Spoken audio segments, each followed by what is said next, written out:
Olá para todos, meu nome é Jocir Sartor, gravando mais um vídeo para o meu canal A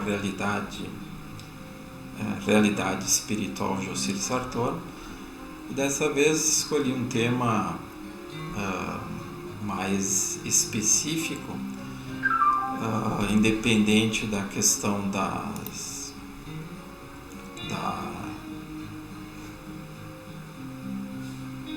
usar algum trecho de livro, mas sim para comentar com vocês, no modo geral, a questão da busca pela transformação interior, que é um fato bastante importante, onde muitas pessoas não se dão de conta o quanto é importante, principalmente nessa época de transformação, de transição que estamos vivendo, e onde muitos conflitos acontecem, muitas coisas desagradáveis internamente em cada ser acontecem, porque como as energias de todo o planeta estão se modificando,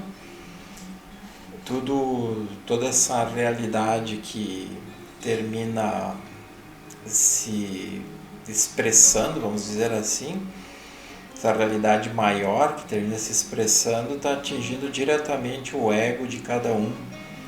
E nesse atingir o ego de cada um, nós vamos percebendo uma perturbação generalizada do ser humano em relação às suas próprias vidas, sua vida particular.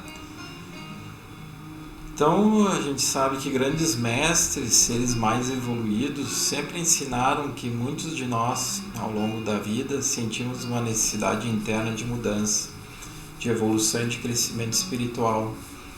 De ver vários livros de várias linhas espiritualistas que abordam esse fato, né?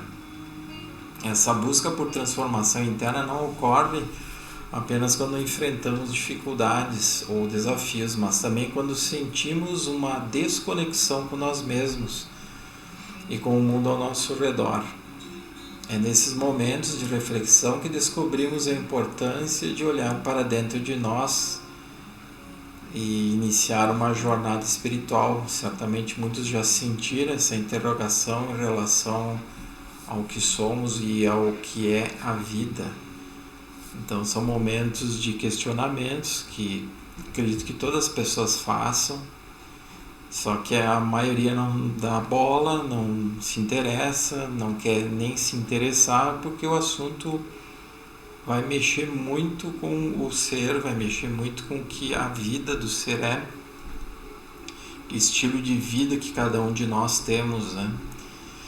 A mudança interna é um processo profundo que requer coragem e sinceridade. Coragem para começar a mudar e sinceridade para não encobrir nossos defeitos, né? Na maioria das vezes começamos percebendo que algo não está certo, que existe um vazio em nossas vidas. Essas incertezas nos impulsionam a buscar respostas, a buscar uma conexão mais profunda com a nossa essência, com nossos corpos sutis e com os níveis superiores. Claro que para isso temos que aceitar a ideia de que existe algo superior a uma vida extrafísica. Isso é um fator básico, né? Se a pessoa acredita que existe uma vida superior, ela vai dar abertura para cogitar a possibilidade de mudar, para cogitar a possibilidade de que esteja havendo algum tipo de crise interna, uma crise pessoal, mesmo que a sua vida externa aparentemente esteja boa, esteja normal, esteja dentro daquilo que seria considerado agradável. Mas nesse período que nós estamos vivendo, absolutamente nada está ideal, está agradável. Muitas pessoas se iludem com o mundo material, se iludem com fatores especificamente externos, mas hoje a gente vê que há um clamor, vamos dizer assim, para que as pessoas se interiorizem e busquem nesse processo algo que venha lhes preencher esse vazio que está aí existindo e que nada material consegue preencher. Um dos primeiros passos a serem dados é o autoconhecimento, uma autoanálise sobre o que se vive em cada dia. A pessoa se prestar a isso, alguns minutinhos por dia, não deixa de ser um estilo de meditação também, né? A pessoa fazer uma autoanálise. E significa se olhar para dentro e examinar nossas crenças, nossos comportamentos, identificar padrões negativos e encontrar a coragem para fazer as mudanças necessárias. É um olhar sincero onde nos permitimos ser vulneráveis e confrontar nossos medos e inseguranças. Nesse processo é bom se colocar na posição das outras pessoas, porque como nós temos a tendência a reagir ao que as pessoas fazem, às atitudes das pessoas em relação a nós temos a forte tendência de julgá-las, sem entendê-las, sem tentar entendê-las. E muitas vezes isso ajuda bastante no relacionamento entre nós e elas, né? Entre aquelas pessoas que circulam, que fazem parte da nossa vida no dia a dia. Esse é um dos problemas que eu tenho notado ao longo de todos esses anos que eu trabalho com a cromopuntura, com a terapia energética, onde as pessoas se queixam muito desse tipo de coisa de relacionamento com o próximo, seja familiar, seja colega de trabalho. E aí as pessoas entram em constantes conflitos, né? Então justamente se colocar na posição da outra pessoa é um exercício bem interessante, que a princípio o nosso ego não gosta muito de fazer isso. Mas com o tempo, se a gente nos colocarmos nessa posição de tentar ver como o outro nos enxerga, poderá trazer novas descobertas bem interessantes de como nós somos. E assim vamos encontrando respostas, né? E a autodescoberta é um processo contínuo, é uma coisa que não tem um momento assim que termine. Eu fiz um período X de automeditação sobre como eu sou e aí passa aquele período e eu não precisarei mais fazer esse tipo de análise. Isso na realidade não existe, é uma coisa constante. E então esse autoconhecimento que leva a uma meditação, a nós meditarmos sobre o que realmente somos, vai trazer uma autossuperação. Nós vamos nos autossuperar e com essa autossuperação nós estaremos com certeza evoluindo.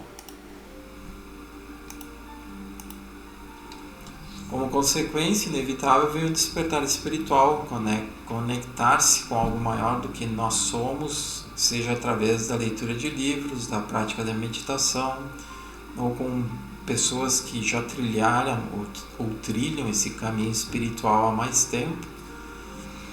E também em contato com a natureza, ficando longe dos barulhos, dos burburinhos que a cidade traz, que a cidade gera, né? E isso nos permite encontrar um propósito e significado em nossas vidas. Essa conexão nos ajuda a navegar pelas adversidades e a encontrar paz interior tanto para o cérebro físico como para os nossos corpos sutis, principalmente para os nossos corpos sutis. Se os nossos corpos sutis estão em paz, essa paz chegará mais minuto, menos minuto no cérebro físico, na consciência física. Com isso fazemos um trabalho de expansão e de descoberta de um novo modo de enxergar o mundo. A mudança interna também envolve o cultivo de virtudes como a compreensão, a compaixão, a gratidão, a paciência e a aceitação. Exercitar a compreensão nos faz ver o lado alheio sem julgar. Aprender a ter compaixão com nós mesmos e com os outros nos permite construir relacionamentos bem mais saudáveis. A gratidão nos ensina a apreciar as pequenas coisas da vida e nos reforçar diante dos desafios que a vida apresenta. E a aceitação nos permite nos observarmos como nós somos, com as nossas próprias imperfeições, e além disso nos permite crescer, além de entender o que os fatos da vida tentam nos mostrar. Isso me parece um aspecto bastante importante nós entendermos o que os fatos do dia a dia, o que as circunstâncias do dia a dia nos trazem. No momento que a gente começar a entender isso, a gente começa a sair daquele ponto de autocomiseração, de se achar vítima da vida, de carregar pesos, tristezas por anos e anos e anos. No momento que a gente começa a se conhecer, a nos entendermos, a nos aceitarmos e procurarmos evoluir, nós conseguiremos com certeza atingir esse patamar melhor e maior. No entanto, é importante lembrar que a mudança interna não acontece logo, é um movimento que exige paciência e persistência, com certeza sempre será. É um caminho de transformação que requer tempo e readaptação para que possamos nos descobrir verdadeiramente, buscando um equilíbrio entre nossas necessidades materiais e espirituais. Então esse texto eu fiz baseado justamente na minha experiência como terapeuta, como pessoa, como ser que está também em evolução, e tratando das pessoas onde eu seguidamente percebo, identifico e já identifiquei o comportamento de todos, essas tendências, todas essa dificuldade da pessoa se superar, a dificuldade da pessoa transcender qualquer aspecto pessoal. Então, em síntese, a mudança interna, que é também espiritual, é uma busca constante por autenticidade, propósito e crescimento pessoal. É um chamado para conhecer nossos aspectos interiores e encontrar respostas para as perguntas mais profundas da vida. Ao nos propormos a fazer essa jornada de mudanças, nos permitimos viver uma vida mais satisfatória, mesmo com as dificuldades surgindo, só que conectados com níveis da vida superior, criando uma harmonia com o mundo que nos rodeia. Isso então é fundamental para que a gente consiga se superar, né? A gente criar esse vínculo, essa conexão com algo maior é algo fundamental e que me parece que atualmente na humanidade atual não existe essa conexão, poucos fazem essa conexão, talvez em momentos que estejam frequentando alguma religião, algum culto, ou no momento que a pessoa esteja fazendo alguma meditação, mas a maioria nem sequer se propõe a isso, a maioria nem sequer se permite achar aqueles minutinhos por dia para se elevar, para sintonizar com algo maior, para descobrir algo maior em si e em conexão com esses níveis superiores. Com esse crescimento interior, podemos trabalhar na ansiedade que afeta cada vez mais as nossas vidas e que estragam momentos que poderiam ser agradáveis. Justamente porque quando a ansiedade toma conta da pessoa, muitos hão de se identificar com isso, né? Principalmente nos dias atuais. A ansiedade faz com que a gente não viva o momento presente, o agora, o aqui.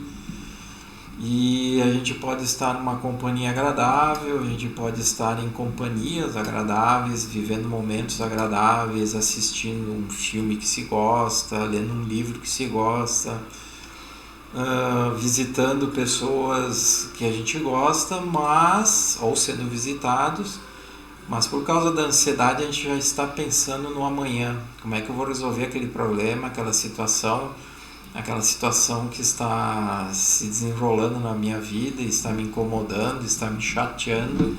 Então a gente não vive o momento e perde esses momentos que são únicos, porque as outras pessoas estão ali, elas estão desfrutando esse momento e eu, como estou ansioso, eu estou simplesmente desperdiçando isso tudo, não estou vivendo aquele momento presente. E o pior, esse fato não resolve nada.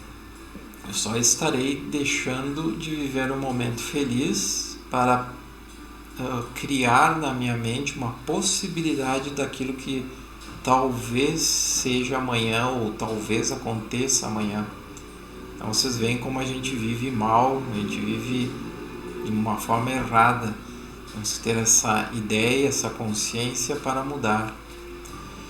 E aí quando sentimos a respiração ofegante, sensação de opressão, sufocamento, desespero, entre outros sintomas, com certeza estamos nos deixando levar por aspectos muito negativos de nosso próprio ser. Então não adianta a gente dar desculpa que é o outro que nos incomoda, que ainda aqueles que acreditam que existe obsessão espiritual, que são obsessores espirituais, não adianta a gente botar a culpa nos outros, nos aspectos externos. O problema é nós mesmos. É o nosso lado interno que termina gerando todos esses sintomas, esses pânicos que podem se tornar bem desagradáveis, bem traumatizantes. Aí não percebemos que a ansiedade é um dos fatores mais fortes de desequilíbrio e infelicidade, porque é gerada pelo raciocínio do ego, que tem uma visão extremamente limitada sobre o que é mais importante nas nossas vidas, gerando continuamente insatisfações e ilusões como falsas soluções para sermos felizes. Então o nosso cérebro físico, o nosso ego, cria essas insatisfações, gera ilusões do tipo, se eu tiver tal coisa, ou se eu tivesse tal coisa eu seria feliz, ou quando eu tiver tal coisa eu serei feliz. E na realidade isso é pura ilusão, porque daqui a pouco até se consegue aquela tal coisa que tanto se queria e se vê que continua-se ansioso, continua-se infeliz. Isso é o que acontece com muita gente que sonha em ter mais dinheiro, em ter fama, em se tornar algo na sua vida melhor, que a princípio é um objetivo bom, é um objetivo positivo, sem dúvida, mas que de forma alguma deve se colocar como só serei feliz quando tal coisa acontecer. Só serei feliz se tal coisa acontecer. Aí a gente está depositando a nossa vida num futuro incerto, num futuro que se acha que pode acontecer, e a gente não faz esse trabalho interno, essa transformação interna fundamental. E aí entramos em níveis de estresse crônico que podem desencadear e certamente desencadearão outras doenças, devido aos constantes bloqueios energéticos gerados em nossos chakras e nossos corpos sutis, e que mais dia menos dia vai somatizar, vai chegar no físico e vai se tornar uma doença física, uma doença real para o corpo físico. Então essa reincidência de pensamentos negativos é extremamente danosa, não melhora nada, não muda nada, apenas prejudica. Então mais do que nunca precisamos nos interiorizar, nos elevar, buscar a nossa conexão interna com a espiritualidade e daí conseguirmos viver num equilíbrio maior. Aí, por falar em equilíbrio, uma vez quando eu estava na Argentina, lá na região de Erx, visitando um dos pontos que existem lá, próximo à cidade de Capilla del Monte, e existe um lugar chamado Los Terrones, onde existem várias formações de pedras de vários formatos, esculpidos pelo vento, pela água. E aí existe essa pedra interessante, olha só a inclinação dela e a frágil conexão da pedra de cima com a de baixo. Então você vê que a natureza nos ensina muitas coisas, como ter a compreensão, a compaixão, a paciência e o equilíbrio. Equilíbrio que muitas vezes nos parece impossível de conseguir, mas que a vida nos mostra que se nós nos trabalharmos, é possível sim conseguir. Então é isso que eu queria trazer para vocês hoje, essa reflexão toda, essa sugestão em busca de um trabalho interno maior, de um despertar maior. Se gostarem, lembre de dar o like, se inscrever no meu canal se não se inscreveram, divulgar para os seus familiares, seus amigos no meu canal. Eu agradeço a atenção, agradeço a divulgação, o like e até o próximo encontro, onde trarei outros assuntos interessantes para vocês. Até mais, até a próxima.